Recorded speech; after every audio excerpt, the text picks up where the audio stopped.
Disculpe, hermano, estamos agarrando su página. Dios te bendiga, qué alegría verte por aquí. Igualmente, hermana, un gusto. Va creciendo el grupo Sí. del diplomado. Ya, pastor, disculpe. No se preocupe. Ok, buenas tardes, hermanos. Hermano Wilfredo, qué gusto de verlo después de, bueno, desde el año pasado, creo yo, y es un privilegio, hermanos, contar con cada uno de ustedes en este curso de jueces. Estamos muy contentos y agradecemos a Dios por, porque ustedes decidieron participar de este curso y así aprender un poco más de lo que ya vienen aprendiendo, me imagino, en sus iglesias, ¿no es cierto? Siempre ayuda el estudio teológico formal porque va formando el pensamiento y eso es importante, la cosmovisión cristiana para también tener un estilo de vida mejor siempre. Ok, la mayoría que está en el curso me conoce. De todas maneras, hay alumnos nuevos para este curso y es necesario que yo me presente, ¿no? Para que puedan conocerme un poquito. Y de entrada, quiero ser un amigo para cada uno de ustedes. Bueno, con varios ya somos amigos. Y cuando pase la pandemia,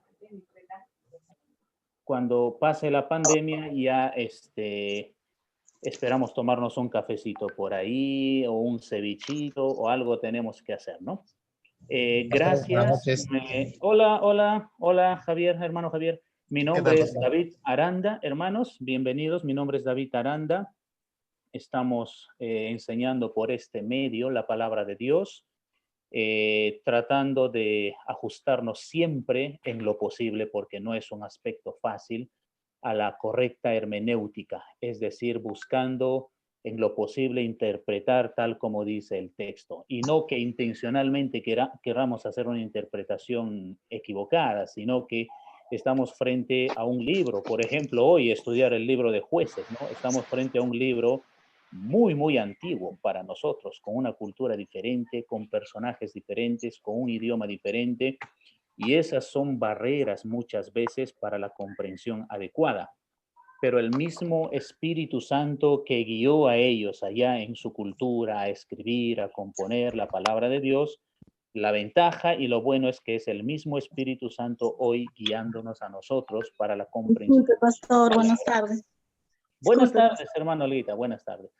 Entonces, tengo aquí mi familia, mi esposa se llama Oli, tengo mis dos hijas, Mercy y Heidi, que ya están grandecitas de 15 y de 13 años. Y somos de Huánuco, toda la familia, vivimos aquí en Lima a aproximadamente 7 años ya.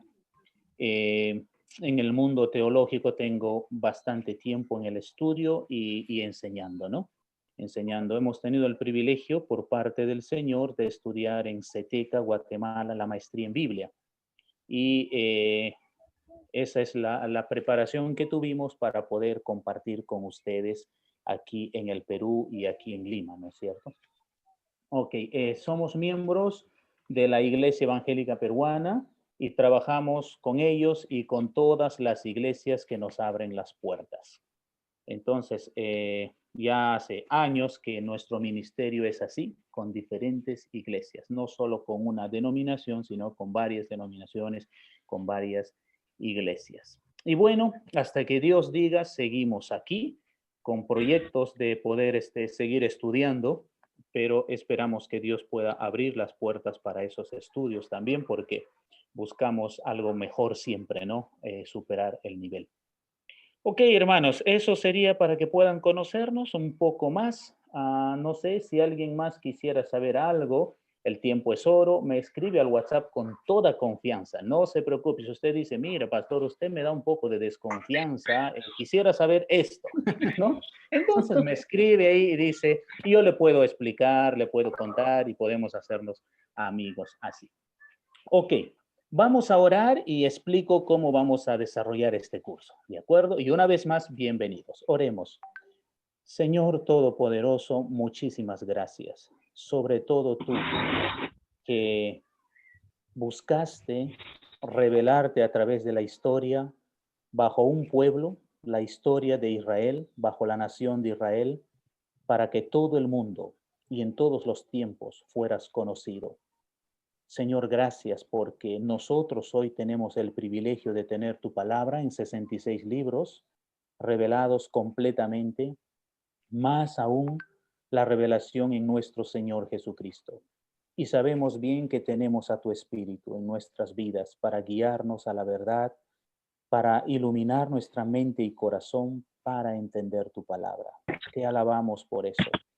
Es nuestro deseo al estudiar el libro de Jueces, ver un poco de nuestra vida, de nuestra historia y entender, Señor, de todo lo que tú quieres hacer en nuestras vidas, de los recursos que tenemos contigo y de cómo en tu gracia quieres mover nuestras historias para algo mejor. Tuviste todo el deseo de darle lo mejor a Israel, pero Israel no entendió o quizás no quiso entender mejor y aceptar. Por eso, Señor, que podamos a través de este curso escudriñar nuestra forma de vivir, de pensar sobre todo, que podamos ver un poco más de cerca nuestra cultura, nuestra forma de vivir la fe, de modo que podamos evaluar, analizar nuestra relación contigo. Háblanos por medio de este libro de Jueces, no solo los lunes en las clases, sino en casa leyendo el libro. Te pedimos esto, Señor, y gracias por mis hermanos que están aquí. En el nombre de Jesús. Amén. Amén, pastor. Amén. Ok, hermanos, principio número 1 para que nos vaya bien en la clase es cuando usted no va a opinar, no va a decir nada, tiene que apagar su audio, porque eso nos ayuda a toditos. Este es un medio, el Zoom es un medio cibernético que capta todo el ruido que puede hacer usted al otro lado. Por ejemplo, si su perro ahí quiere por ahí ayudarnos a aprender el curso, se escucha lo que el perro pregunta, por ejemplo, ¿no? Si hay alguna otra cosa o el niño en la casa, se escucha todo. Entonces va a ser muy importante que apaguen el audio, porque también usted no va a querer que nos enteremos todo el grupo qué está pasando en su casita, ¿no? No sé si recordarán los hermanos del diplomado que había un hermano que ahí se pidió su delivery, su pollo a la brasa, y lo tenía el audio prendido, ¿no? Y nosotros estábamos con todo el hambre haciendo la clase, y él decía, pon el pollo ahí nomás, recibe el pollo a la brasa, y estábamos con ganas de comer pollo todos. Entonces, cuide por favor el audio y el video también, por supuesto, ¿no? La cámara. Si no va a opinar, no va a preguntar, apague el audio. Cuando va a preguntar algo, va a interactuar en la clase y sería bueno que lo haga. Es bienvenido para interactuar siempre. Recién ahí activa el audio y luego lo vuelve a apagar, por favor. ¿De acuerdo? Eso va a ayudarnos muchísimo porque también la grabación sale mal. Recuérdense, la clase se está grabando y pueden hacer una retroalimentación con la grabación de la clase, ¿no? Y va a ser importante que no haya esos ruiditos por ahí que interfieran. Ok. Otra de las cosas importantes que necesitamos saber es la modalidad o la metodología que estamos haciendo en el tema de investigación, por ejemplo, tareas. No se deja tareas en este curso, ¿de acuerdo? No damos tareas porque a petición del grupo mayor no quieren saber nada de tareas porque ya tienen tareas. Algunos están estudiando en un diplomado, por ejemplo, ya tienen tareas. Y es bueno que sepan, aquí es estudio bíblico teológico. No les doy ningún cartón por si acaso, ¿no? Eso tienen que saber, no les proveo nada de esto porque yo no tengo una institución. Es a título personal que estoy enseñando estos cursos de Biblia con el único propósito de colaborar en su fe, en su edificación y que podamos aprender juntos. Ya no es una institución esto, es bueno que sepan quizás los hermanos que se matricularon recién o entraron recién al curso, no hay esto conmigo, pero sí hay seminarios, hay instituciones que dan un reconocimiento de lo que usted estudió. Y claro, ahí tiene que hacer tareas también. Sin embargo, si usted quisiera, muy aparte, hacer tareas, porque no dejamos tareas aquí, todos la exposición, la interacción, pero si usted quiere algo más, con toda confianza escríbame al WhatsApp, porque ya tiene mi número, y ahí dígame, por favor, profesor o hermano o David, de frente, yo quiero, por favor, tareas porque quiero aprender, o qué libro me recomienda para este curso, o algo así. y con gusto se lo haremos llegar. ¿De acuerdo? Y todos los lunes estamos de 6 de la tarde a 7:20 a 7:30. Va a haber ocasiones que nos vamos a extender por las interacciones que hay como preguntas hasta las 8, pero usted no está obligado a quedarse más, sino si ya tiene otro programa, puede retirarse habiendo cumplido la hora de clases. Queridos hermanos, ¿tienen alguna pregunta antes de que yo entre a explicar el libro de Jueces? ¿Hay alguna pregunta por ahí, quizás? Profesor David. Hermano Buenas Benito, qué tardes. gusto, ¿Cómo mucho está? gusto. ¿Qué tal, El Benito? gusto es Mucho mío. No sé si me recordará, pero ya va a haber un Claro. momento que... Te recuerdo bien, Benito, por supuesto. Ajá. Gracias. Pastor David, ¿habrá una separata para guiarnos sobre este curso o Ya. adicional? No sé si habrá. Sí, gracias, Ese es mi Benito. En el curso les doy los apuntes de clases, se los subo en un PDF. Por ejemplo, para las clases de hoy ya se los subí. Para la clase que tenemos hoy ya está en el PDF. Si ustedes revisan el PDF, ahí están las clases de hoy. Toda la introducción de jueces y ya de 2 líderes, de 2 campeones de la fe que están ahí, como es el caso de Aod y Otoniel.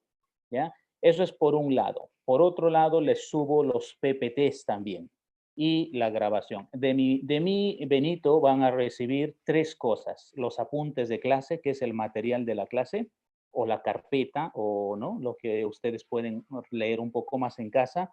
Los PPTs, y pueden usar cuando quieran esos PPTs para edificación de otros, y las clases grabadas, que normalmente se les envía después que terminamos la clase. Unos minutos, se espera que suba a la nube y se les envía. Una cosa importante con las clases grabadas, no se quedan en el link todo el tiempo. Por favor, ahí va a estar máximo una semana, ¿ya? Y de ahí ya no se confíe porque no va a volver a encontrar más, porque eso está en la nube y se borrará de la nube. Entonces, si usted quiere tener la clase grabada para recordarlo en otro momento o para otra vez repasar, ¿no? Si es que le sirve para algo, tiene que bajarlo en un USB o en su computadora o en un disco externo. Son pesados, ¿eh? Eso sí aviso, o sea, se va a llenar rápido en USB, es video, ¿no? Entonces, y si no quiere grabarlo, no hay problema. No tiene que llenar su computadora con estas cosas, ¿no? Pero le aviso, por favor, porque varios de nuestros hermanos ya fueron sorprendidos en este tema. Me piden, por ejemplo, hoy me siguen pidiendo las grabaciones de Génesis. No hay nada de Génesis, hermanos. Hace tiempo que se borró de la nube. Entonces, bájenselo si ustedes quieren recordar la clase, tenerlo en su máquina. Después yo ya no lo puedo subir desde la máquina porque es enorme, es pesado. No iría por WhatsApp nunca, ¿ya? Eso. Sí, Benito, entonces esas 3 cosas es mi compromiso de enviarles semana tras semana. ¿Ah? ¿Alguna pregunta más, hermanos, por ahí?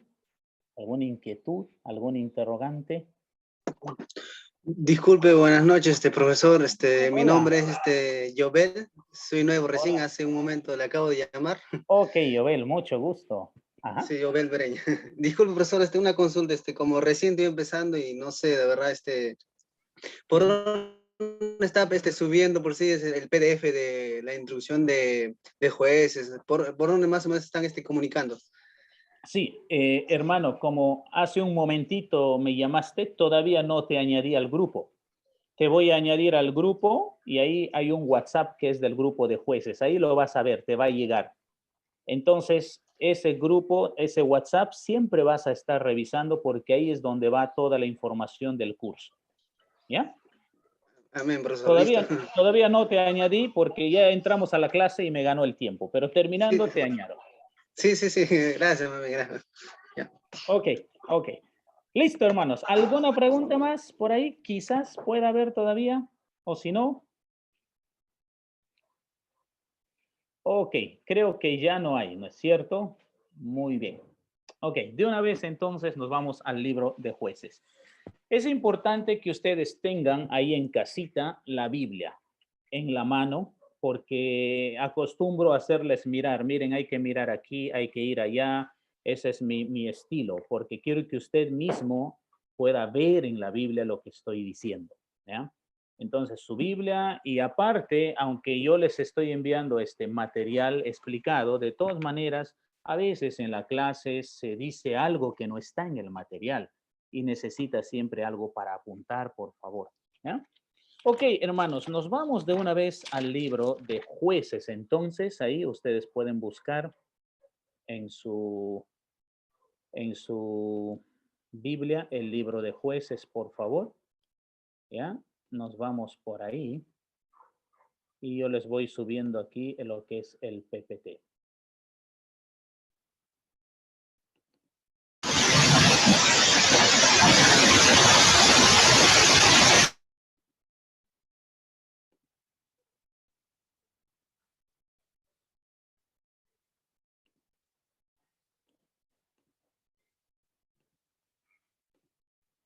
Ok, aquí estamos entonces con nuestro libro de Jueces. Jueces, ¿ya?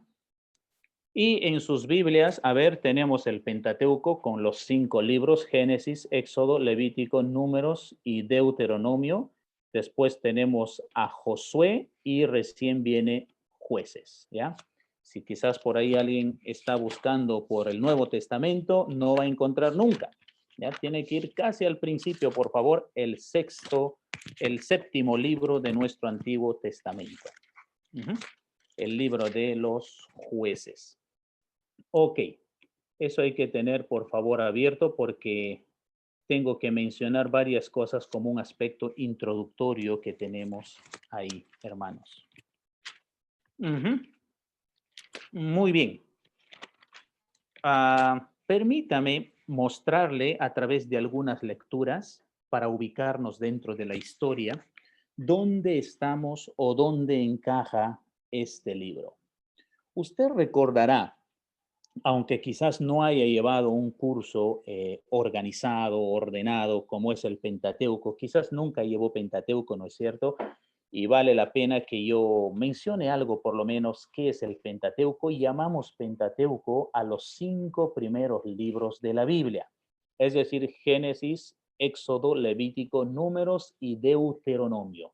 Esos 5 primeros libros de la Biblia los escribió Moisés.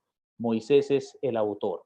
Aunque la crítica sustenta de que Moisés no puede ser el autor, entonces en sus propuestas de que Moisés no es el autor, lanza teorías, lanza hipótesis que hasta hoy nunca fueron descubiertas esas hipótesis. Es más, en pleno siglo XXI, la propuesta, las teorías, las hipótesis de la crítica ya quedaron obsoletas, porque nunca se pudo probar aquellas ideas que lanzaron los críticos en cuanto a la paternidad literaria del Pentateuco. Incluso, si recordarán los que llevaron Génesis conmigo, incluso en algún momento se pensó que los autores del Pentateuco, porque la hipótesis es que son varios, no es Moisés, incluso esos varios tendrían que haberse extendido no solamente por el Pentateuco, sino hasta Josué y el libro de Jueces. En ese sentido, nunca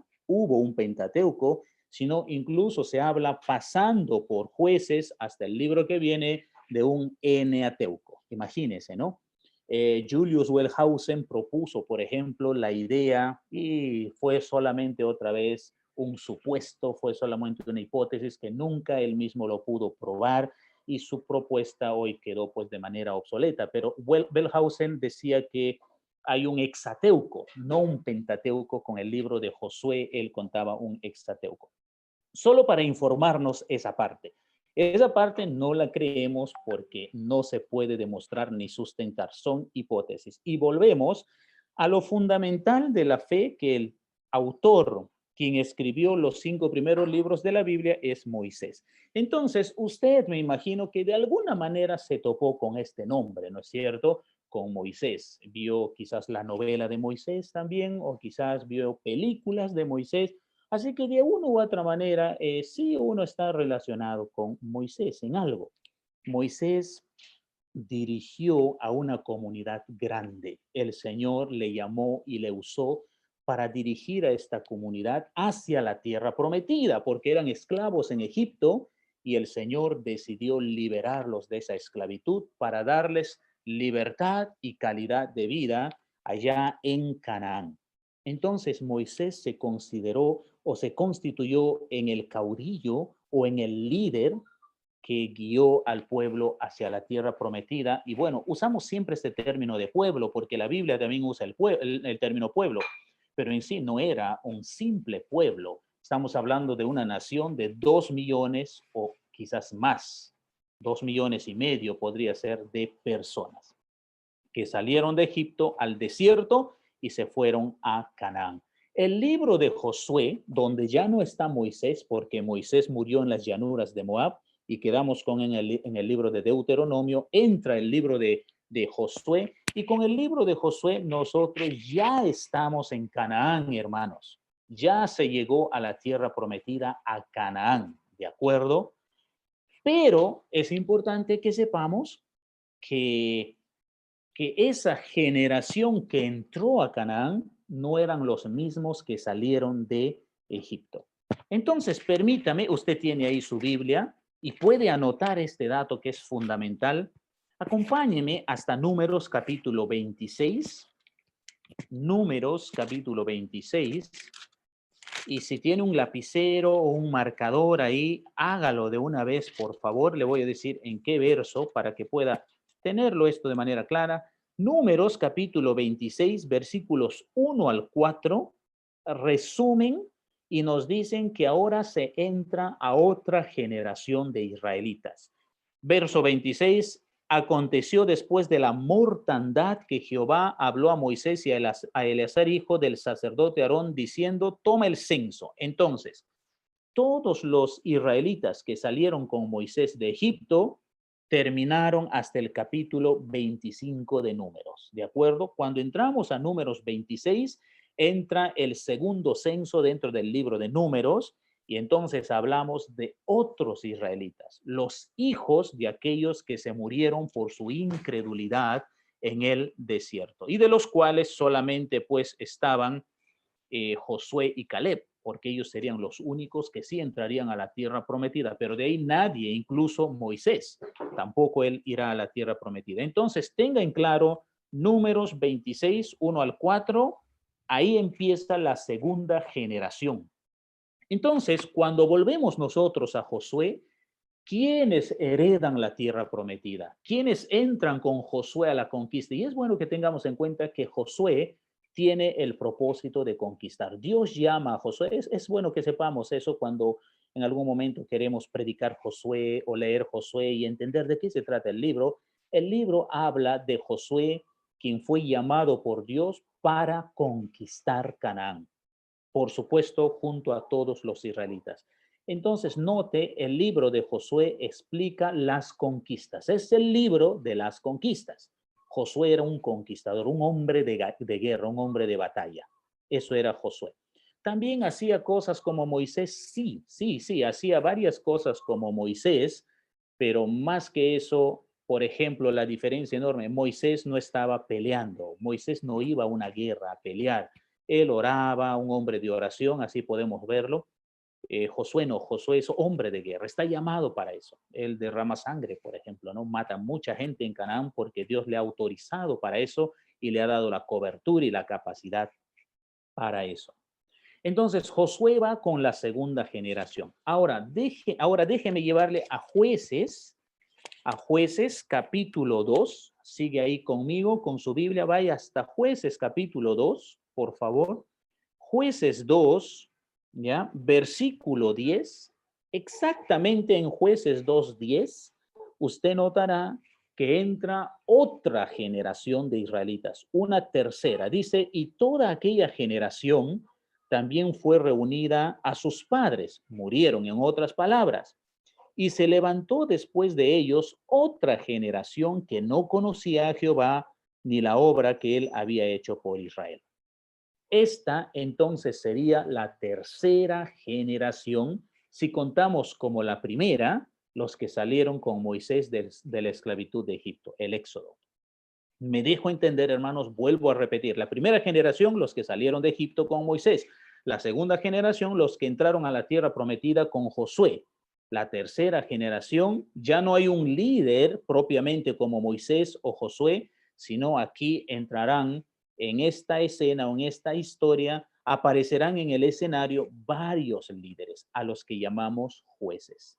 Clave entonces, si usted marcó Números 26, 1 al 4, Jueces capítulo 2, versículo 10, para entender de dónde a dónde va una generación, de dónde a dónde va otra generación. Y usted va a notar algo. ¿Por qué? ¿Por qué estoy tomando tiempo en explicarle esto?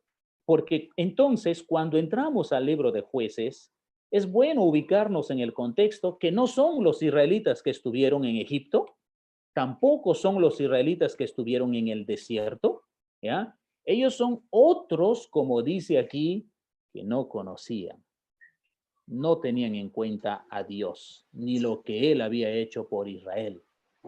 Y ahí nos va a decir rápidamente del verso 11 en adelante, que en un momentito vamos a leer. Entonces, era de esperar que esta generación se entregara por completo a la idolatría de Canaán, ¿ya? Porque ellos desconocían muchas cosas del Señor. Janet Victorio, si nos ayudas con tu audio, sería espectacular, Janet, un favorcito. Ok, entonces, sí, un favorcito, hay que apagar el audio. Ok, hermanos, entonces, entendido hasta aquí. ¿Está clarísimo para todos esos 3 momentos que vimos? Ok, ahora vamos todavía con un poco más de información para entrar a ver más cosas dentro del libro. Entonces, al entrar al libro de Jueces, nosotros nos conectamos con una realidad. ¿Cuál es la realidad? La conquista que había empezado con Josué había quedado inconclusa.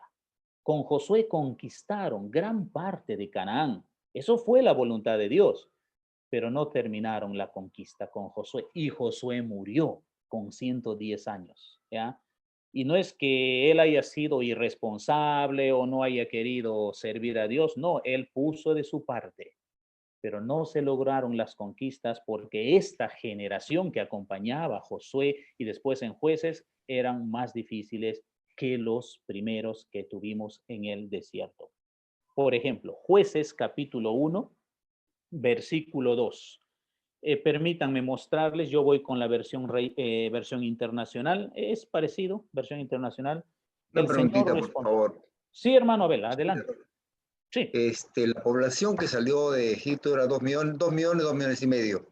¿Esta población de cuántos estamos hablando más o menos? Los Esta es que la que estamos tenemos la en Jueces. segunda generación, hermano Abel, yo hice el conteo, es parecido. La diferencia va de entre 200 y 300 israelitas. En serio. Y esta que tenemos en Jueces, la que entra a Jueces, igual, la diferencia va entre 200 y 300. Pero esa diferencia de 200 y 300 va menorando. ¿Me dejo entender? O sea, si allá eran 2.300.000, un ejemplo, en la segunda generación 2 millones, algo así. Y en esta tercera generación un poco menos. La diferencia va entre 200 y 300. Y la segunda pregunta, de generación en generación va disminuyendo la calidez de la comunión con Dios. 100%, hermano Abel. Y eso que usted recordará en Éxodo, tenemos israelitas complicados y difíciles, ¿no? Pero ahora en Jueces, a nuestro juicio, los que estaban en el desierto fueron mejores, porque por lo menos a idolatría de manera oficial nunca se metieron. Después de la escena con el becerro de oro en Éxodo 32, no vamos a ver una experiencia así tan fuerte. Pero ahora en Jueces veremos, esto es un problema serio. Se vuelve un caldo de cultivo para los israelitas. Sí. Perfecto, muchas gracias. Sí. Y a veces se cumple ese fenómeno, ¿no? Los padres son muy fieles al Señor, los hijos a veces no son tan fieles como los padres. Es un fenómeno, no significa siempre, porque hay hijos que llegan a ser más fieles que sus padres en el Señor. pero el fenómeno está dado así, ¿no? Por ejemplo, Abraham también es un hombre de mucha fe, pero cuando llegamos a Jacob, no es como Abraham, por ejemplo. Gracias, hermano Abel. ¿Alguna muchas otra gracias. pregunta por ahí, hermanos? Me avisan si hay alguna pregunta, así como nuestro hermano Abel, entran y dicen, aquí va una, ¿no? ¿Ya? Con confianza. Ok, jueces. Quiero mostrarles ahora, estén ahí con su lapicero, marcando. Esta es la forma en que se estudia Biblia. Hay que estar ahí mirando, echándole el ojo rápido. Usted puede ver algo más incluso que nos va a ayudar a nuestra clase. Ok. Josué entonces, ahí nos resume el verso 1 del capítulo 1, murió Josué y los israelitas preguntaron al Señor, ¿quién de nosotros será el primero en subir y pelear contra los cananeos? Ya estaban ya en Canaán, pero ¿cómo vamos a hacer? No está Josué, estamos acostumbrados a dirigirnos como lo hacía Moisés, como lo hacía Josué, ahora Señor, ¿qué viene? Entonces quiero que noten algo, hermanos, aquí. Entramos a una nueva etapa que en la división teológica bíblica se llama la teocracia. Estamos aquí frente a la teocracia. Teocracia quiere decir el gobierno de Dios. No hay un líder aquí, son varios, y la idea es que Dios dirigirá a su pueblo por medio de estas 12 tribus, por los representantes de estas 12 tribus. ¿Ya? Ok, dice el Señor respondió, Judá será el primero en subir, el versículo 2. Judá tiene que ir a la conquista ya. Muy bien. Y si usted ve el verso 4, cuando Judá atacó, el Señor entregó en sus manos a los cananeos y a los fereceos. Muy bien. Y ahí hay una historia de Adoni-Bezek, a quien capturaron y le quitaron sus dedos de su mano, sus dedos de sus pies, porque Adoni-Bezek también había hecho eso a otras 70 personas en un momento cuando él abusó o conquistó a ellos. Él mismo dice, Dios me está pagando con la misma moneda. Usted puede ver que es conocido entonces la ley del talión. ¿Ya? La ley del talión era una cosa marcada para personas en el Medio Oriente. Cuando les pasaba algo, ellos recordaban, yo mismo hice esto antes y ahora estoy pasando lo que me toca pasar, lo que sembré, entonces cosecho. ¿Ya? Y esta narrativa de la conquista de Judá es una cosa que va desde el verso 4 o desde el verso 2 y tenemos esto hasta el versículo 18, hermanos, hasta el versículo 18. Eso quiere decir, gran parte del capítulo 1 se concentra en mostrar esa tribu grande, Judá, a quien el Señor bendijo, y hay un resumen ahí de las conquistas con Judá. Aparece uno de la tribu llamado Caleb, y de manera interesante el autor de Jueces menciona aquí a Caleb. ¿Por qué? Porque el primer juez que entrará en escena en el capítulo 3 será un familiar de Caleb llamado Otoniel. Entonces, los autores de la Biblia no están escribiendo por escribir, están trazando personajes y rodeando de escenas. Y nos menciona aquí a Caleb porque más tarde habrá alguien de su propia familia que hará grandes cosas para Israel. Ok, Caleb aparece aquí y recordemos que Caleb entró a la tierra prometida con sus 80 años por lo menos. Y es de suponer que Josué, el líder, también tenía la misma edad de Caleb. Ellos venían de allá de Moisés, de la primera generación. Y a sus 80 años, Caleb, a sus 85 años, Caleb está listo para tomar lo más difícil de Canaán. ¿Ya? Él dice, a mí me deben dar Hebrón. Moisés habló de Hebrón para mí, versículo 20, y yo quiero en mis manos a los 3 hijos de Anac. ¿Quiénes eran los 3 hijos de Anac? Eran gigantes de los Nefilim, todavía existían ellos, ahí estaban en Canaán. Más adelante encontraremos que incluso había gigantes entre los amorreos. ¿Ya? Y Caleb a sus 85 años no busca lo más fácil de la vida. ¿Ya? Él dice, Dios a mí siempre me ha sido leal y quiero a esos 3 tipos en mis manos. Denme donde ellos viven. Ahí voy a ocupar yo, en Hebrón. Y ahí estaban ubicados los hijos de Anac. Ok, luego del versículo 20, encontramos nosotros en el versículo 21 ya por parte del autor de Jueces que cómo introduce lo lamentable de estas conquistas. Note usted, en cambio, esa palabra, en cambio, como en el versículo 21 se tiene en la Reina Valera, más, una palabrita tan pequeñita de 3 letras más, da todo un sentido de contraste. ¿Contraste de qué?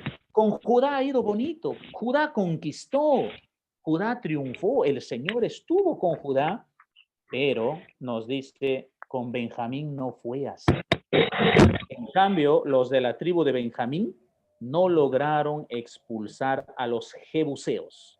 Los jebuseos vivían en Jerusalén. Usted se da cuenta, entonces, empieza aquí desde el versículo 21 hasta el verso 36, lo que no se pudo conquistar, hermanos. Ahora, tiene lógica Jueces. ¿Qué hace el libro de Jueces? Contarnos de la historia de los israelitas que conviven con los cananitas, con la gente de Canaán, y han aprendido cosas que el Señor nunca quiso que ellos la vivieran.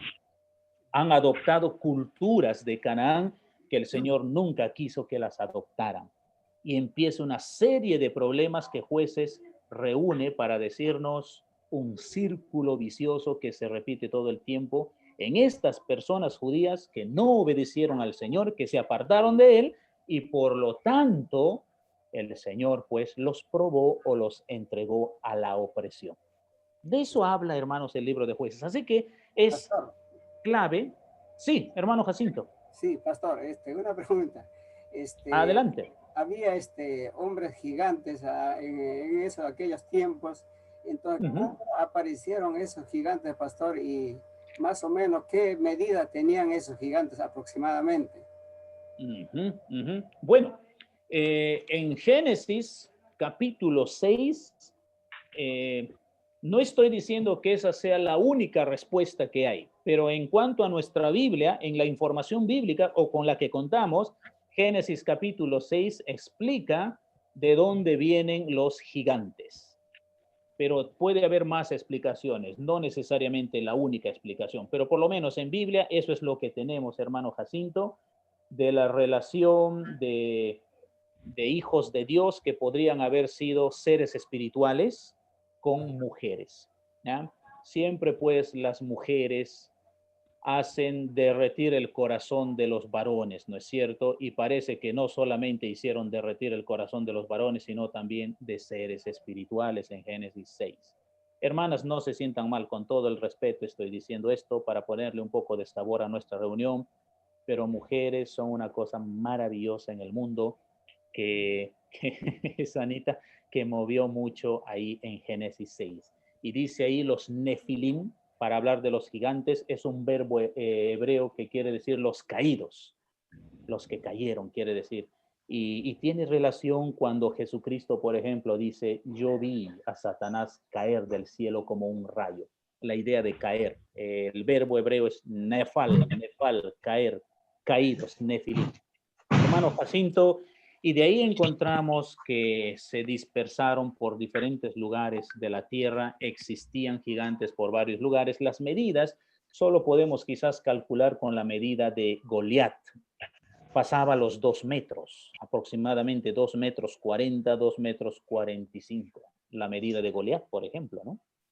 Enormes, hermano Jacinto. Así que eso más o menos sería la respuesta de gigantes. Ya, gracias, pastor. Gracias, pastor. Y guerreros. No estamos hablando de gigantes flaquitos, un brazo más grande que el otro. No estamos hablando de altos así. Estamos hablando de guerreros. Ajá. Guerreros. Está Sí, bien, sí. Ok. Hermanos, entonces, con eso, Jueces 1 y todo lo que se registra, versículos 19 al 36 o 21 al 36, nos precisa el contexto. Ok, ahora, permítanme silenciar a la hermana Ivonne.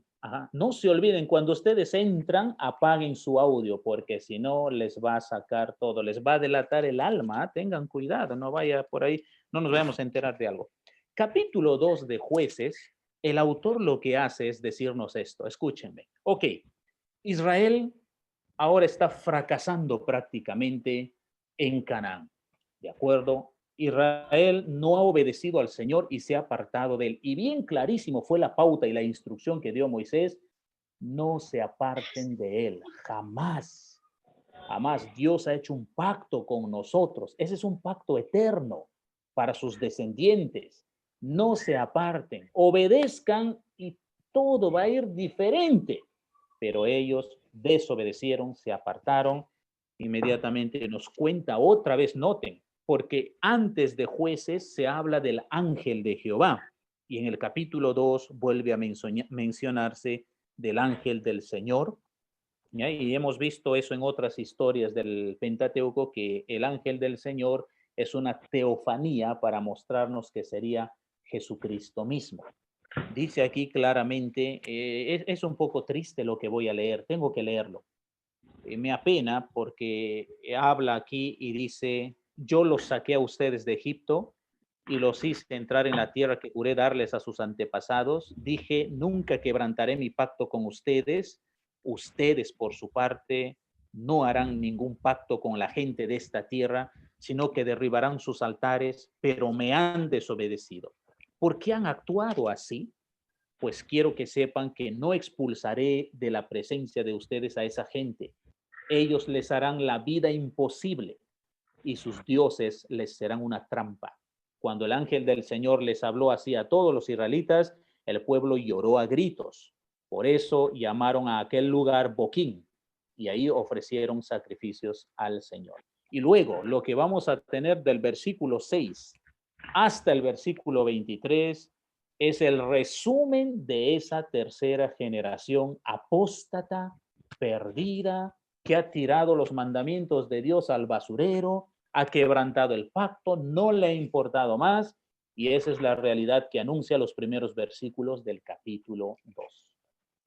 Muy bien, hermanos, con ese panorama que pinté aquí para poder comprender un poquito mejor el libro, entonces permítanme mostrarles con los PPTs que les envié lo que tenemos enseguida. Ok.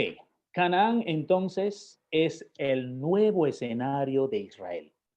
Llegaron a la tierra prometida, ya están allá, conquistaron algunas partes, varios lugares fueron conquistados, pero mucho queda por conquistar. Pero ¿qué sucede? No pueden conquistar porque se han apartado del Señor, le han desobedecido. El libro nos cuenta de varios personajes. Se llama el libro Jueces. ¿Por qué?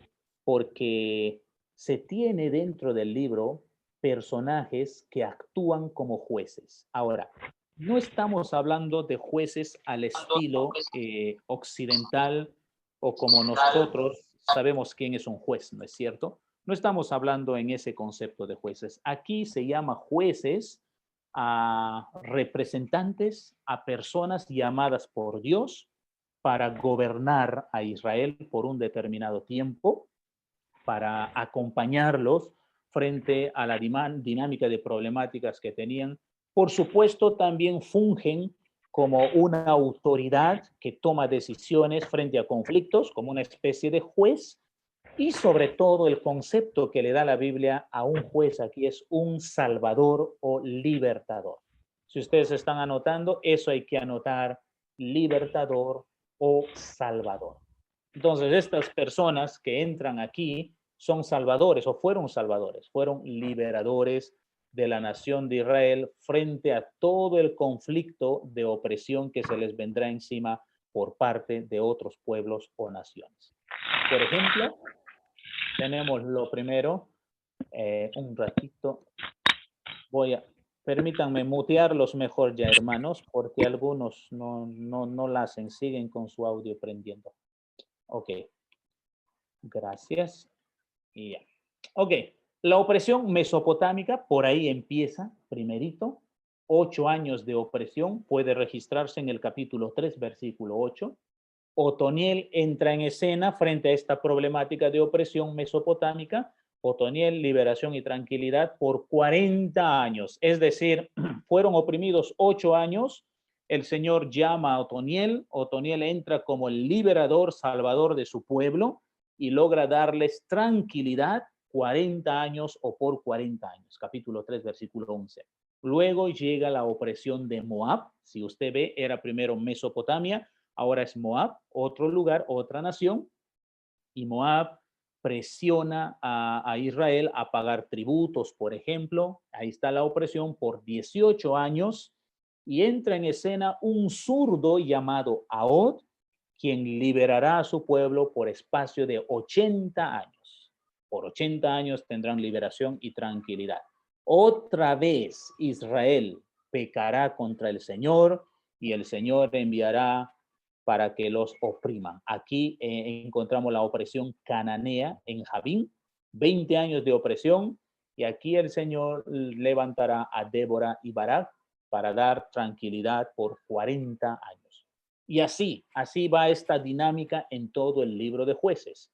Luego se tiene la opresión madianita por 7 años, y el Señor levantará a Gedeón para liberarlos por 40 años. Luego Abimelech, rey marioneta, por 3 años, y Tola será levantado por el Señor para dar tranquilidad 23 años. Jair, 22 años. Luego opresión amonita, 18 años, y el Señor levantará a Jefté para darles tranquilidad por 6 años. Luego a Ibsán por 7, luego Elón por 19, Abdón por 8 años. Y casi al final ya del libro, la opresión filistea, que hará esta su parte por 40 años sobre los israelitas, y esta historia es conocida, ¿no es cierto? ¿Quién no ha escuchado el nombre Sansón? El Señor levantará a Sansón frente a la opresión filistea para liberar a su pueblo por 20 años. Capítulo 15, versículo 20 de Jueces. Esto es lo que vamos a desarrollar nosotros en todo el curso. Vamos a hablar de estas personas. Vamos a hablar de la opresión. Vamos a hablar de la mano de Dios en medio de estas situaciones, cómo obró el Señor para librarnos. La teocracia, el gobierno de Dios. Israel no tenía capital política en los días de los jueces. Silo. Es importante que tengamos en mente este nombre porque ahí en Silo fue establecido el tabernáculo. Moisés levantó el tabernáculo con los israelitas a los finales del capítulo, a final del libro de Éxodo, finales capítulos.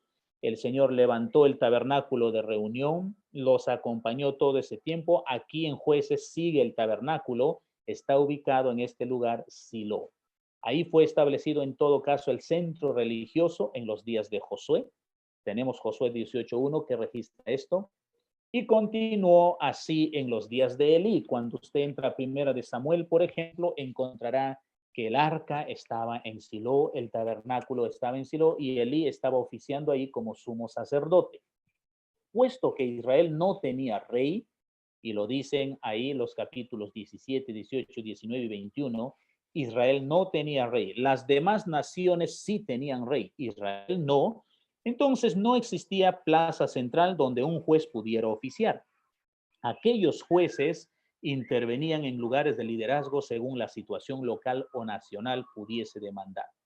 La influencia y el reconocimiento de muchos de ellos era indudablemente limitada a su comunidad local o tribu. Algunos de ellos eran caudillos militares que liberaron a los israelitas del enemigo opresor, mientras que otros fueron reconocidos como magistrados a quienes el pueblo se dirigía para decisiones políticas o de carácter legal. Sin tener un gobierno central ni capitalidad, las tribus israelitas fueron gobernadas espasmódicamente sin inmediata sucesión. Es decir, Jefté era el juez o el caudillo, el líder, no tenía que venir su hijo a ser ahora el caudillo. Esa regla no operaba aquí. Cuando uno de los jueces fallecía, no era lógicamente que debía entrar el hijo o la descendencia, como en el tiempo de la monarquía que se hará distinto. Ok, entonces con algunos de los jueces restringidos a zonas locales, operaban en zonas locales, es también razonable asumir que varias judicaturas se superpusieran. Bosquejo de todo nuestro libro, tenemos aquí condiciones prevalecientes, jueces 1 al 3, áreas no ocupadas, como ya expliqué y leímos también, varios lugares que no fueron conquistados, ¿ya? Ciclos religioso-político, capítulo 2 al 3. Número 2, naciones oprimidas y liberadoras, capítulo 3 hasta el capítulo 16. Mesopotamia, con Otoniel, Moab, Ahod, Filistea, Samgar, Canaán, Débor y Barak, Madián, Gedeón, Abimelech, Tola y Jair, Amón, Jefté, Ibsam, Elón y Abdón, Filistea, Sansón. Y finalmente, condiciones culturales en los días de los jueces, capítulo 17, se extiende hasta Ruth, capítulo 4, versículo 22. Tenemos ahí Micaía y su idolatría, migración de los danitas, crimen y guerra civil, y la historia de Ruth, que está tan pegada al libro de Jueces. Ese es el bosquejo del libro, hermanos.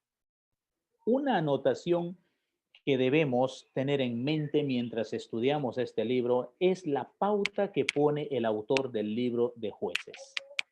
En estos días no había rey en Israel, y cada cual hacía lo que bien le parecía. Jueces 21-25. Esto describe claramente las condiciones que prevalecían en la totalidad del periodo de los jueces.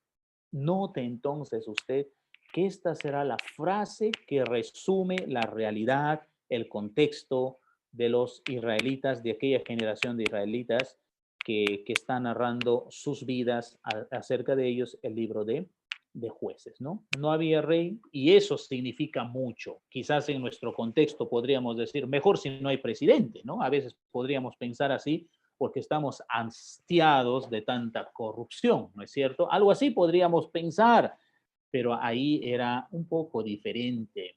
La vida del pueblo dependía del rey, hermanos. El rey era un pastor, no por nada. En la historia universal se registra que muchos reyes fueron conocidos como pastores de la nación o del pueblo porque daban su vida por su tierra, por su gente, ¿no? Ellos se encargaban de ser los maestros. Ellos mismos eran los sacerdotes, intercedían. Ellos mismos peleaban por su pueblo, velaban por su pueblo. Por eso dice aquí, no había rey en Israel. Entonces, como no había rey en Israel, no había quien dirigiera, no había cabeza, no tenían idea para dónde ir, qué hacer, no había discernimiento. Por eso cada cual hacía lo que bien le parecía. Y eso revelará el círculo vicioso que se repetirá aquí en este libro de Jueces. El contexto, un poco más de eso, el relato de Jueces 2, 6 al 10, puede apoyar la idea de que algunos de tales acontecimientos se refieren parte a la conquista de ciertas ciudades bajo el mando de Josué. La conquista de Hebrón en Jueces 1, 10 al 15 puede ponerse como paralelo al relato de Josué 15, 14 al 9. Otras declaraciones reflejan los cambios que ocurrieron en un largo periodo de tiempo. Jerusalén, por ejemplo, no fue conquistada en los días de Josué. Y de acuerdo con Jueces 1:8, la ciudad fue quemada por el pueblo de Judá. Pero en el versículo está claramente establecido que los benjaminitas no desalojaron a los jebuseos de Jerusalén. La ciudad no fue realmente ocupada por los israelitas hasta recién los días de David. La victoria judaica tuvo que haber sido solo temporal en este caso. Noemí, hay que apagar el audio, por favor. Aunque Josué había derrotado las principales fuerzas de la oposición cuando conducía a Israel hacia Canaán y dividió la tierra a las diversas tribus, muchos locales permanecieron en manos de los cananeos y otros habitantes. En su mensaje final a los israelitas, Josué advirtió al pueblo de no mezclarse o contraer matrimonio con los habitantes locales que se quedaron, sino que les amonestó a apartar a aquellas gentes idolátricas y ocupar sus tierras. Se hicieron ulteriores intentos para desalojar a tales gentes, pero según lo escrito se deduce que los israelitas solo fueron parcialmente obedientes. Y por eso, Dios no se equivoca por si acaso. Siempre que Dios dice algo en su palabra, hay que prestar atención y hay que obedecer. ¿Por qué? Porque nosotros llamamos bueno a veces a lo malo y creemos que es tal como percibimos o creemos que es lo que está delante de nuestra nariz. Nos equivocamos. Hay camino que al hombre le parece derecho, pero su fin es camino de muerte. Dios pidió bien en Levítico capítulo 18, versículos 1 al 5, cuando entren a Canaán, no vivan como ellos, no hagan como ellos hacen la vida. Ustedes miren, observen, estudien mis mandamientos, mis decretos, mis instrucciones para ser una nación diferente. Pero Israel obedeció parcialmente estos mandatos del Señor. Y la historia es triste, hermanos. ¿Por qué? Porque si quiere un poquito de adelanto, por ejemplo, esta noche, usted puede leer el capítulo 19 de Jueces para ver una triste historia cometida por benjaminitas. Si lee usted Jueces 19, se adelanta, usted va a poder entender un poco mejor lo que estoy diciendo. ¿Por qué Dios pidió a Moisés y a Josué que se limpie de verdad la tierra de Canaán? Porque la gente que moraba ahí era en gran manera malvada y cruel, idólatra en extremo. Y no es que simplemente sea una idolatría de creer en un dios o cosas así, eso tiene implicaciones en la vida. Adorar otros dioses tiene implicaciones terribles. Entonces se conquistaron algunas zonas, ciertas ciudades también, ¿ya? Pero otras no, por supuesto. Israel fue lo suficientemente fuerte, Israel quiso forzar a las gentes al trabajo y a pagar tributos, pero fracasaron en sus propósitos de expulsar fuera de la tierra. Consecuentemente, los amorreos, cananeos y otros se quedaron en la tierra que había sido entregada por completo a Israel. La Biblia dice que no quisieron salir de ahí. Entonces, pareciera que el quedarse de parte de ellos, de los cananitas, debilitó a Israel y no querían seguir con la conquista. La ocupación parcial de la tierra dejó a Israel en permanentes dificultades. Aquí tenemos lo que hemos estado mencionando. Mediante la fraternización con los habitantes, los israelitas participaron del culto a Baal. ¿Quién era Baal? Baal era el dios principal, ojo con eso, el dios principal de Canaán. Usted va a encontrar en sus lecturas del Antiguo Testamento que este dios aparece. Era el dios macho, porque tenía su esposa, la hembra, ¿ya? Era un dios con cara de perro o tirando a cara de toro, algo así, medio toro, perro, algo así lo diseñaron a Baal. Tenían muchos monumentos de Baal en Canaán. Cuando leen la Biblia de que los lugares altos estaban ahí, quiere decir santuarios en las montañas. Dentro estaba el ídolo, la imagen de Baal y también de su esposa Acera. Acera, también va a escuchar este nombre, su esposa Acera. Ambos se creía en el matrimonio de dioses. No eran los únicos dioses. Habían muchos otros dioses en Canaán, pero estos eran los dioses principales, llamados también los dioses de la fertilidad. Pero tiene que tener en cuenta que el panteón cananeo era enorme, ¿ya? Entonces, los israelitas, inclinados a la idolatría ya desde sus ancestros, también se inclinaron a adorar a Baal. Así apostataron el culto a Dios. Los pueblos particularmente mencionados que fueron culpables de que Israel se apartase de Dios fueron los cananeos, los heteos, los amorreos, los fereceos, los heveos y los jebuseos. Entonces, en este periodo de apostasía, los matrimonios también se dieron, matrimonios mixtos con gente adoradora de Baal. Usted va a escuchar, por ejemplo, en el libro de los Reyes, que Acab tenía una esposa que era sacerdotisa de Baal, la famosa Jezabel, ¿no? Que gracias a Dios creo no es un nombre común porque quedó marcada para siempre. Entonces, así, hermanos, abandonaron las instrucciones de Moisés y de Josué, los israelitas. Una preguntita, por favor, profesor. Sí, adelante, hermano Abel.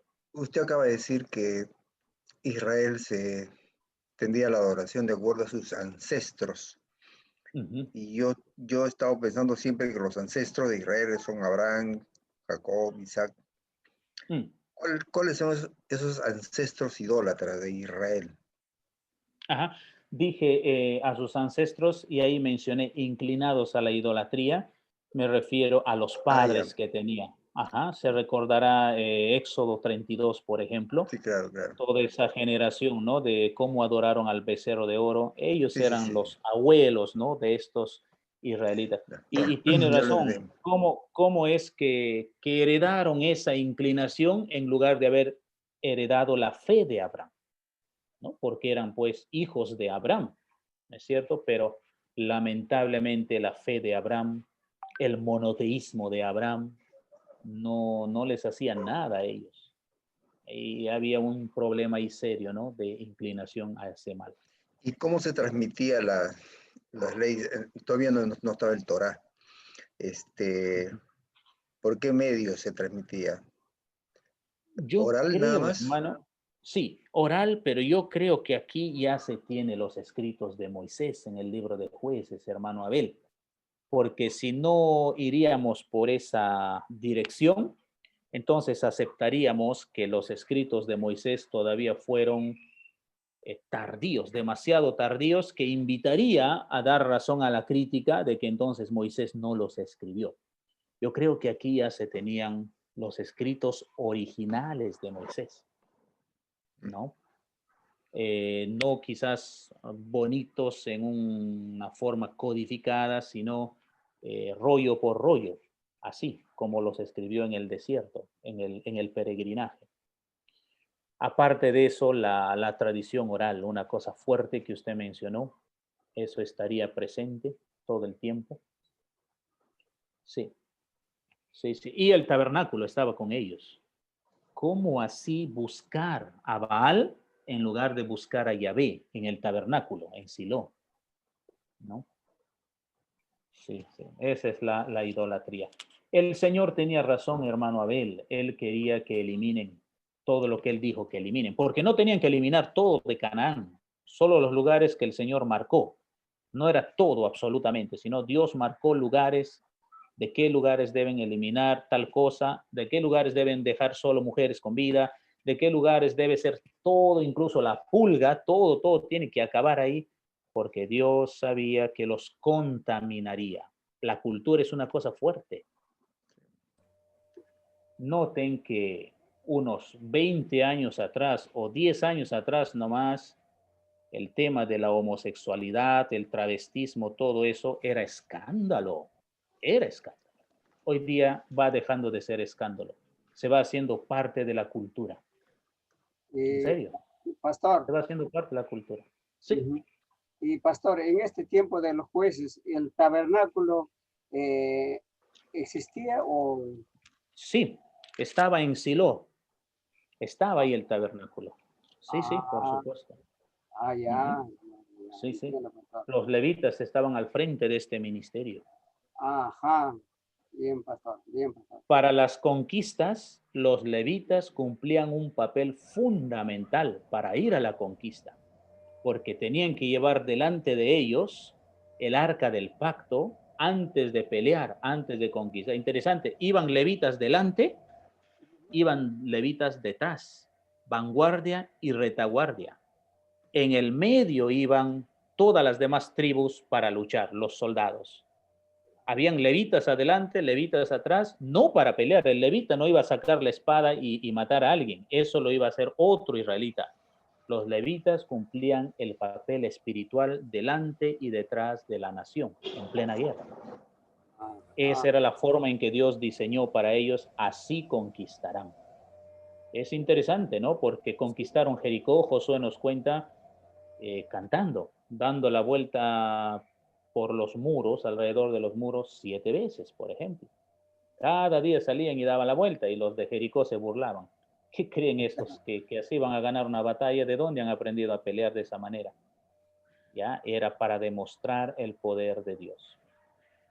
Así es. Profesor, una preguntita. Pero cuando no dice que no había rey, claro, no había cabeza, pero en realidad no era un descuido de Dios, por decir así, que no tuvieran rey, sino que como que Dios no había planificado todavía que tuvieran rey, porque después dice que con Saúl le decían, danos un rey, danos un rey.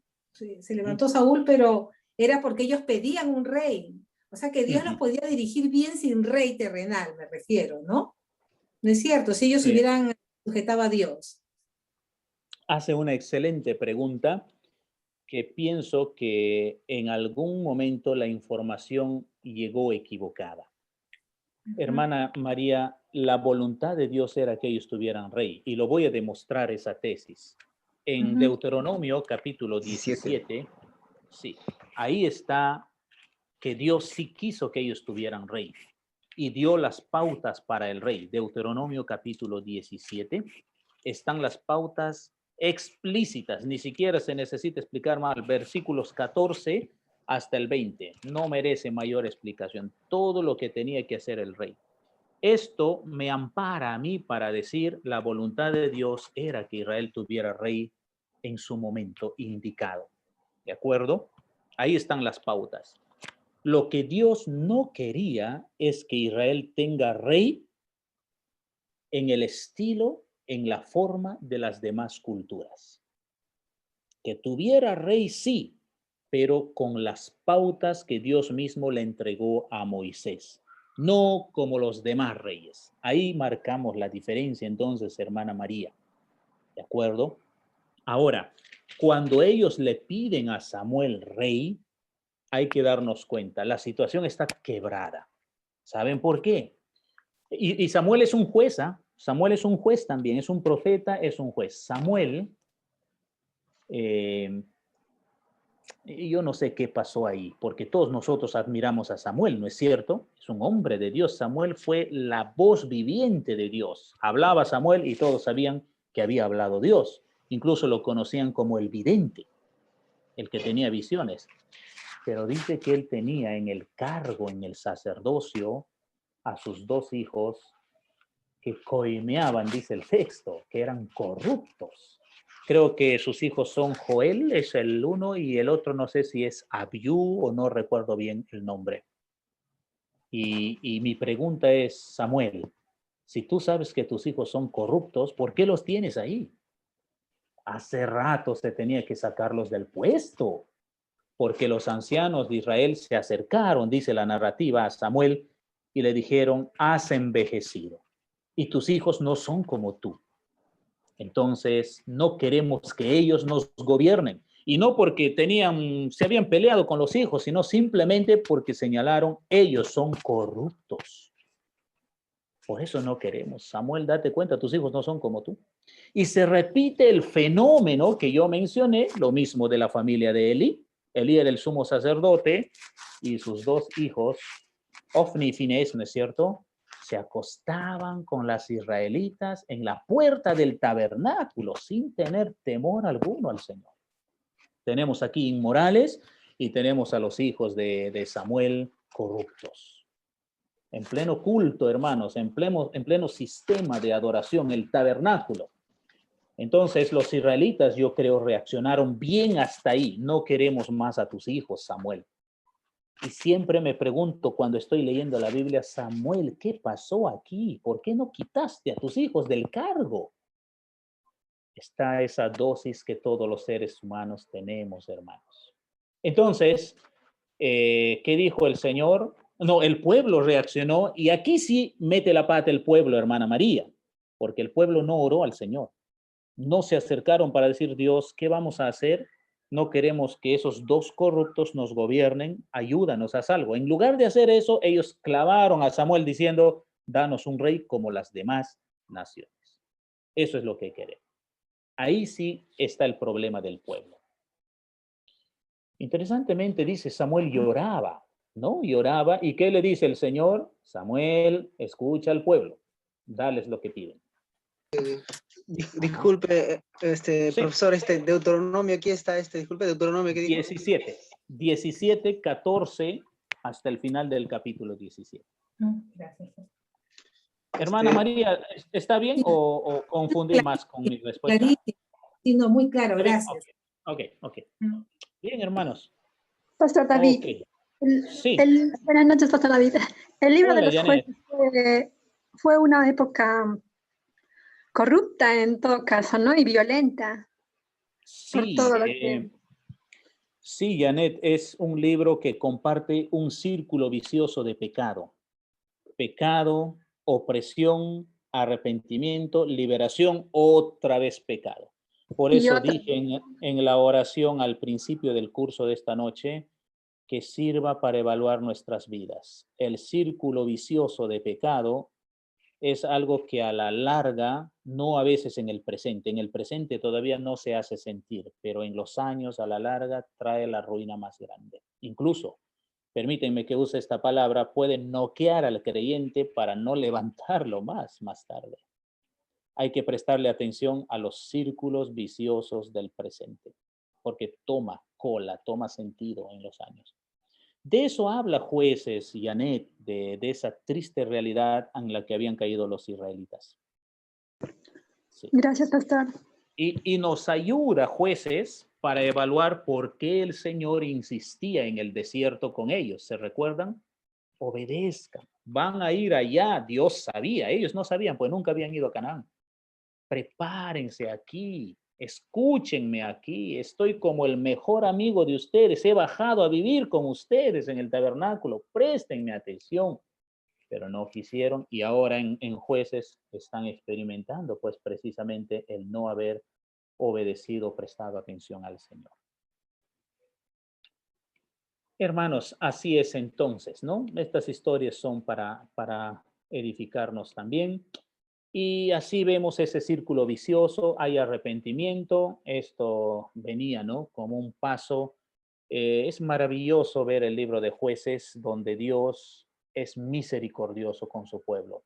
Ellos pecan, por supuesto, Dios manda la opresión con fuerza, sufren, mueren, tienen que pagar impuestos, tributos, y claman a Dios, Señor, ten misericordia de nosotros. Entonces se arrepienten, frente a eso Dios perdona. Y quisiera esta noche dejar bien en claro para toda la iglesia, el arrepentimiento sincero mueve el corazón del Señor. En serio, hermanos. El arrepentimiento verdadero que corre, que lleva a la persona a los pies de Cristo, mueve el corazón de Dios para asistir, para ayudar, para liberar, para socorrer. Entonces, las personas que se han perdido por completo es quienes no se han arrepentido de verdad. Así entonces viene la liberación con estos personajes, Otoniel, Ahot, Samgar, Débora y varios de estos personajes que veremos lunes tras lunes, ¿no? En nuestras historias. Los jueces y las naciones opresoras, creo que hablaremos de Otoniel no hoy. No creo que hablemos hoy de Otoniel, sino la próxima, porque hay que ver varias cosas de él y tenemos pocos minutos. Hay un hermano que levantó la mano. ¿Quién era? A ver. Se me pasó y ya lo guardó la manito. ¿Quién levantó la mano? Adelante, si quería preguntar algo. ¿Quién quería preguntar? Bueno, no hay nadie. Hermanos, aquí nos vamos a quedar. ¿Tienen alguna pregunta? Unos minutitos. Si tienen alguna pregunta.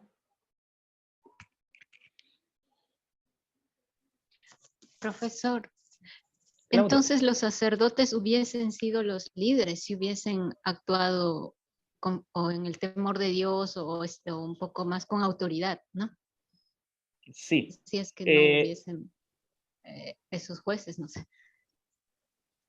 Sí, pero recuérdate que los sacerdotes no iban a mancharse las manos con sangre. No era para ellos esa tarea. Por eso entra el capítulo 1 diciendo, Judá irá primero. Judá tiene que ir al frente para conquistar.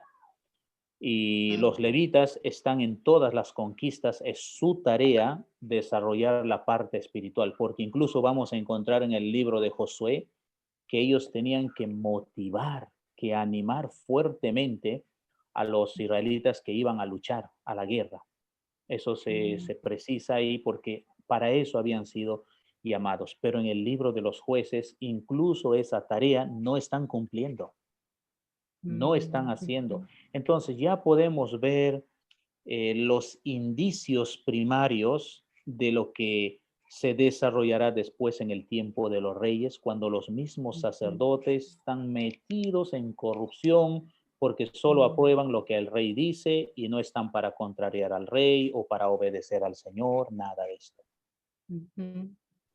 Cuando el sistema religioso, hermanos, no está listo para obedecer lo que Dios ha dicho, casi seguro que se va a corromper, porque va a apoyar el sistema de turno.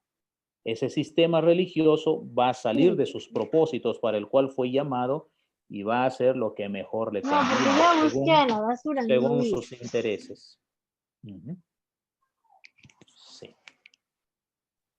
Gracias, profesor. Mucho gusto. Pastor, una preguntita. Cuando Sí, usted Rosaura. habló de seres espirituales, ¿se refiere a los ángeles? Ángeles y demonios. Hay de Génesis todos, 6 que usted sí, mencionó. sí, ángeles y demonios, todos son llamados hijos de Dios. La Biblia llama tanto a demonios como a ángeles hijos de Dios y que tienen acceso a la presencia de Dios, como Satanás, por ejemplo, puede llegar y hablar con Dios cuando Dios lo permite. Job capítulo 1, por ejemplo, nos dice eso.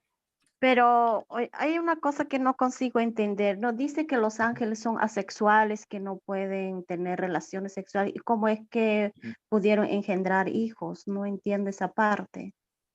Y Con las no mujeres. no vamos a poder entender nunca, Rosaura, porque son espíritus, no tienen sexo. Pero ¿cómo así hubo un tipo de relación en Génesis 6, si es que vamos por esa teoría, ¿no? Porque es la que más justicia tiene en el texto, porque hay como 6 teorías que explican Génesis 6, pero la que más se apega al texto es pues de que los hijos de Dios tienen que haber sido ángeles o demonios en todo caso. ¿Por qué? ¿Por qué digo esto? Porque hijos de Dios se diferencia de las hijas de los hombres. Porque no habría necesidad que Moisés diga hijos de Dios si la relación hubiera sido entre seres humanos, nada más. Pero precisa ahí el texto una diferencia, ¿no? Por algo tiene que haber sido. Ahora, ¿cómo resultó ahí los gigantes, todo eso? Es una pregunta enorme que también nos llevará a la siguiente pregunta, a Rosaura. ¿Cómo así Dios y 2 ángeles más con él comieron con Abraham? El texto dice que comieron, pero si son espíritus, ¿a dónde va la comida? No tengo idea, ¿no es cierto? ¿Cómo comieron? Y vamos a encontrar en el Antiguo Testamento que visitan ángeles y comen, por ejemplo. ¿Cómo comen? ¿A dónde van? No tengo idea. Eso es un poco difícil responder. Ajá. Profesor, ¿y cómo es Sí. posible que un hombre tan consagrado como Samuel, porque a diferencia que Elí se decía inclusive que estaba obeso, que no era algo normal en la cultura de Israel, pero por eso quizá muestra, no sé qué, pero por algún motivo lo menciona la palabra, ¿no? Pero en el caso de Samuel, que se ve que era un hombre consagrado hasta el final, ¿cómo es posible que sus hijos se hayan corrompido? Esa parte no... Siempre he tenido yo como una preocupación por eso, ¿no? Porque como hermana, esperanza de que tus hijos van a seguir al Señor, pero como que al leer eso uno se siente un poco desconcertado, ¿no? No lo digo para justificar a nadie que tenga quizás los hijos desordenados. No lo digo para justificar, hermana María, pero pienso en Moisés y pienso en Samuel. Me parece que su entrega y llamamiento, primero su llamamiento, es un llamamiento especial que no está dado a cualquier ser humano. No me va a decir hoy día el pastor que tiene el llamamiento de Samuel o Moisés. Nada que ver. No es nuestro llamamiento como Moisés o Samuel. No, hermanos. Ellos fueron distintos. Fue un llamamiento muy, muy diferente, ¿de acuerdo? Pero por el llamamiento y la dedicación, hermana María, parece que tal entrega dejó de lado la familia. En ese sentido, en todo caso, se necesitaba una familia que entienda ese tipo de llamamiento. ¿Por qué? Pensemos nada más en Moisés y en Samuel. Están ocupados casi las 24 horas a Israel. Les enseñan, les pastorean, juzgan los casos. No hay otra forma de que se resuelvan las problemáticas entre ellos. Mismo Moisés dice que empieza el sol y se entra el sol y está todo el día enseñando, explicando, juzgando. Y los israelitas eran espesos. Cualquier problema llevaban. Recuérdense, dice ahí que la mujer quemaba el arroz y el israelita ya estaba en la puerta de Moisés con su carta de divorcio porque la judía, la esposa, quemó el arroz, quemó la papa. Imagínense. O sea, es extremo. Y 2 millones de personas Entonces quizás hermana María o María Cristina habrían necesitado esposa e hijos que entiendan ese tipo de ministerio. Y pienso yo que Séfora nunca entendió a Moisés, porque el matrimonio de Moisés es un matrimonio malo, no es un buen matrimonio. Y podríamos decir algo así de la familia de Samuel también.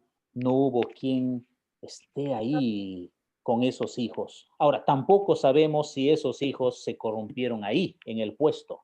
Lo que sí yo lancé, y ese es mi interrogante siempre, pero Samuel, tú te estás dando cuenta. Sácalos, eso es todo, retíralos. Y la inclinación de padre, hermana María, a veces es más fuerte que lo que debe ser. El mismo David entra a esta escena. Abner le dice, si hubiera muerto yo, hubieras llorado así, tu hijo rebelde muere y tú lloras por él. Porque incluso dice que David nunca había contrariado a un hijo llamado Adonías. La inclinación de los padres en el liderazgo se puede corromper, hermana María, de una manera muy finísima cualquier tipo de consagración. Hermano, buenas Sí, noches. hola, hermano, adelante. ¿Cómo está? Mucho Hermano, gusto. mi nombre es Denis Velázquez. Hola, Denis, mucho gusto. Bueno, dos preguntas que están relacionadas. Evidentemente no hubo una distribución del poder, porque, como usted mismo lo ha mencionado, se arrogaba en una sola persona, que implicaba que esta persona esté al 100% de las responsabilidades de la administración del pueblo, ¿no? Frente a eso, ¿cuál era el sistema de relevo del poder en el pueblo? ¿Cómo se relevaba el poder? Okay. Esa es la pregunta. Sí, la etapa que están viviendo ellos se llama la teocracia. Y en el capítulo 1 de Jueces, versículo 1 y 2, hemos leído que no estaba un líder del modelo de Moisés y del modelo de Josué o de la talla, entonces preguntaron. Entonces, esa sería la forma del relevo. Preguntaron a Dios, ¿quién es Dios? ¿Quién debe entrar? Ahora, no hubieran habido jueces, ojo con esto, como tampoco quizás no hubieran habido profetas como los hubieron en el tiempo de los reyes. Los jueces aparecen aquí a razón de una problemática, de una necesidad, dice ahí. ¿Cuál era? La apostasía de Israel. El abandono de la fe que los llevó a desobedecer, pecaron, entonces llegó la opresión, Dios levantó estos líderes, estos campeones de la fe. Pero si la dirección hubiera sido otra, Denis, si hubieran obedecido la instrucción de Moisés y Josué, si hubieran conquistado como debían hacerlo, con las pautas de Dios, con el manual que tenían, no hubieran sufrido esta experiencia, estos cambios. Entonces, el relevo era preguntado al Señor, como yo expliqué al principio, ok, por alguna razón Samuel tiene este problema con los hijos, muy bien, ok, pero ya está viejo, ya se va. ¿Quién es el próximo líder? Ellos tenían que haber hecho lo mismo que Jueces capítulo 1. Señor, ¿quién es? Pon tú y muestra tú, porque eso es la teocracia, el gobierno de Dios. Elige tú. O ya es el tiempo de que Deuteronomio 17 se cumpla, Señor. Si es así, hazlo tú. ¿Por qué digo eso, Denis? Porque Dios vivía con ellos en el tabernáculo en Silo, en el lugar santísimo.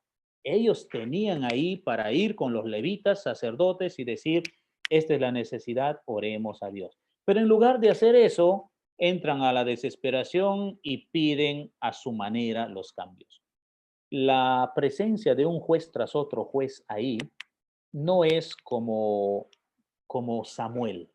No tiene la misma experiencia de Samuel. Samuel más es un líder, profeta. Él da palabra, él enseña, instruye al pueblo. Él recibe revelaciones para dirigir al pueblo, ¿no? Mientras que, por ejemplo, pensando en Sansón, pensando en Jefté, son guerrilleros, son hombres de batalla, tienen que ir a pelear. Y la idea es liberar, y para liberar tienen que matar. No encontramos, por ejemplo, a Ot dirigiendo parte espiritual del pueblo. ¿Por qué no hace él? Porque eso le toca hacer a los levitas. Pero se ve que los levitas no reaccionan, están en otra. Y él lo que sale es indignado en el nombre del Señor, dice lleno del Espíritu Santo, el texto, ojo con eso, para liberar. Pero termina ese tiempo, no está más, no aparece más Saúl, no aparece más este juez. Es temporal su participación. Tendría que ver, o sea, de depender la elección de la consagración entonces del profeta.